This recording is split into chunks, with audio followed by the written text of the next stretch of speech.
ஒரு நாட்டை ஒரு மன்னன் ஆண்டு கொண்டிருக்கான். அவனுக்கு வாரிசுகள் கிடையாது, குழந்தை கிடையாது. அவனுக்கு பின்னாடி நாட்டை ஆள்வது யார் என்ற சந்தேகம் அவனுக்கு வருது. என்னடா பண்ணலாம், நமக்கு பின்னாடி நம்ம இந்த நாட்டை ஆள ஒரு இளவரசன் தேவைப்படுறானே அப்படிங்கும்போது ஒரு தேர்வை வைக்கிறான், ஒரு போட்டியை வைக்கிறான். நாடெங்கிலும் தண்டோரா அறிவிக்கப்படுது, பறை அறிவிக்கப்படுது. இந்த நாடு இளவரசர் தேர்வு செய்யப்பட போறார். இந்த நாட்டை மன்னருக்கு பிறகு ஆள்வதற்கு ஒரு இளவரசரை மன்னர் தேர்வு செய்ய இருக்கிறார். அதற்கான போட்டி நடக்கிறது. எல்லோரும் அரண்மனை வாசலுக்கு வரவும் வந்துட்டான். எல்லாம் சின்ன சின்ன பிள்ளைங்க, இந்த மாதிரி இந்த பச்சை பச்சை பிள்ளைங்கள வரிசையா நிக்கிறான். எல்லாம் 8 வயசு 9 வயசு அப்படி 7 வயசு அப்படி பசங்க நிக்கிறான். எல்லாருக்கும் என்ன பண்றாரு, ஒரு ஜாடி, கொஞ்சம் மண்ணு, கொஞ்சம் விதை கொடுக்கிறார். விதை. இந்த விதையை முளைக்க வைத்து நன்றாக வளர்த்து கொண்டு வருபவன் எவனோ அவனே இந்த நாட்டின் இளவரசனாக தேர்வு செய்யப்படுவான். இதான் அறிவிப்பு.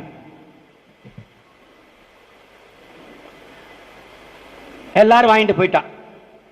அதுல ஒரு ஓலை குடிசையில ஒடுங்கி அடங்கி வாழ்கிற ஒரு ஏழை தாயின் எளிய மகன் ஒருவன் வரான். அவன் ஒரு சின்னவன். அவன்கிட்டையும் விதை கொடுக்கப்படுது, ஜாடி கொடுக்கப்படுது, அதுல மண் இருக்குது. அந்த ஏழை தாயின் மகனும் தாயும் சேர்ந்து அவனுக்கு இன்னும் தினம் அதுக்கு விதையை பூத்தி விதையை போட்டு தண்ணியை ஊத்தி ஊத்தி ஊத்தி ஊத்தி பார்க்குறான். அது முளைக்கவே இல்லை. அது முளைக்கவே இல்லை. அரசர் அறிவிச்ச நாள் வந்துருச்சு, செடியை கொண்டு ஒப்படைக்கணும்.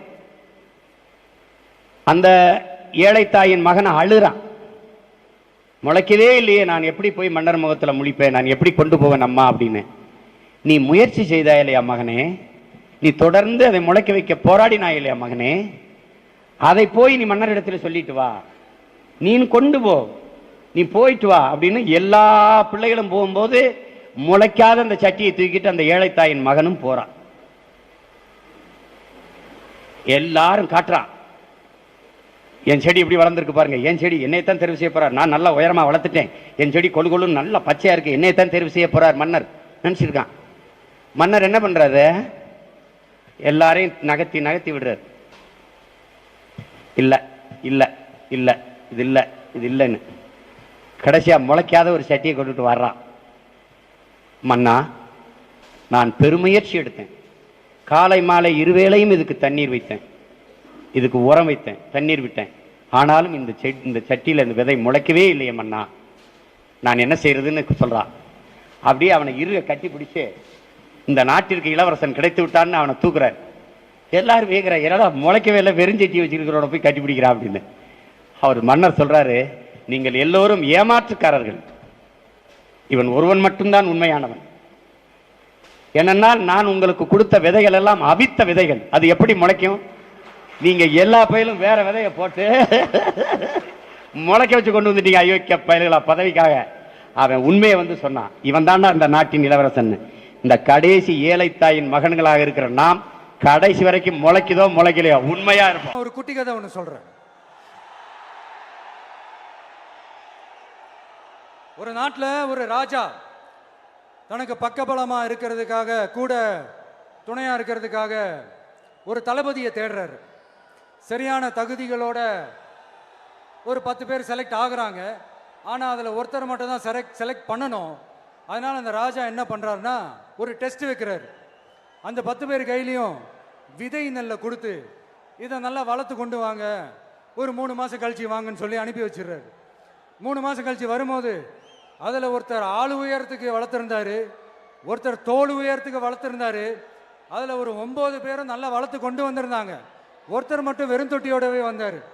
என்னன்னு கேட்டதுக்கு, நானும் தண்ணி ஊற்றி ஊற்றி பார்க்குறேன், உரம் வச்சு வச்சு பார்க்குறேன், வளரவே மாட்டேங்குது ராஜா, என்ன பண்ணுறதுன்னு தெரியலன்னு சொன்னதுக்கு ராஜா அவரை கட்டி அணைச்சிக்கிட்டு, இனிமே நீதான் என்னுடைய தளபதி, எல்லா அதிகாரமும் உனக்கு தான் சொன்னார். ஏன்னா அந்த 10 பேர் கையிலையும் ராஜா கொடுத்தது அவித்த விதை நெல், அது முளைக்கவே முளைக்காது. அந்த 9 திருட்டு பயலும் என்ன பண்ணியிருக்காங்கன்னா வேற விதை நெல்லை வாங்கி அதை வளர்த்துட்டு ராஜாவையும் மக்களையும் ஏமாத்திருக்கிறாங்க. ஆனா இவர் மட்டும் உண்மையை போட்டு உடைச்சிட்டார். அதனால ஒரு நாட்டுக்கு திறமை எந்த அளவுக்கு முக்கியமோ அந்த அளவுக்கு உண்மையும் நேர்மையும் முக்கியம். இப்போ நீங்க எல்லாரும் தான் அந்த ராஜா. நீங்க தேர்ந்தெடுக்க போற அந்த தளபதி சும்மா சினிமாக்காரன். அம்பேத்கர் அவர்களை தோக்கடிச்சது சினிமாக்காரன் இல்ல, அரசியல்வாதி. காமராஜர் அவர்களை தோக்கடிச்சது இங்க விருதுநகர் பகுதியில் தோக்கடிச்சது சினிமாக்காரன் இல்ல, இன்னொரு அரசியல்வாதி. இன்னைக்கும் நம்ம கூட வாழ்ந்துட்டு இருக்கிற நல்ல கண்ணு ஐயாவை தோக்கடிச்சது சினிமாக்காரன் இல்ல, அரசியல்வாதி. இப்படிப்பட்ட நல்ல நல்ல தலைவர்களை எதிர்த்து நின்று தோக்கடிக்கணும்னு அந்த எண்ணத்தை உருவாக்குனது சினிமாக்காரன் இல்ல, அரசியல்வாதி. அதனால எல்லா அரசியல்வாதியும் அறிவாளியும் கிடையாது, எல்லா சினிமாக்காரனும் முட்டாளும் கிடையாது. கான்பிடண்டா இருங்க, நல்லதே நடக்கும், வெற்றி நிச்சயம். தவிர்க்க முடியாத தம்ப்நெயில்ஸ், கலக்கலான கண்டென்ட்ஸ், சினிமாவும் சீரியஸ் பிரச்சனைகளும், பல வருடங்கள் இடைவெளி கலகலப்பும் கைகலப்பும்.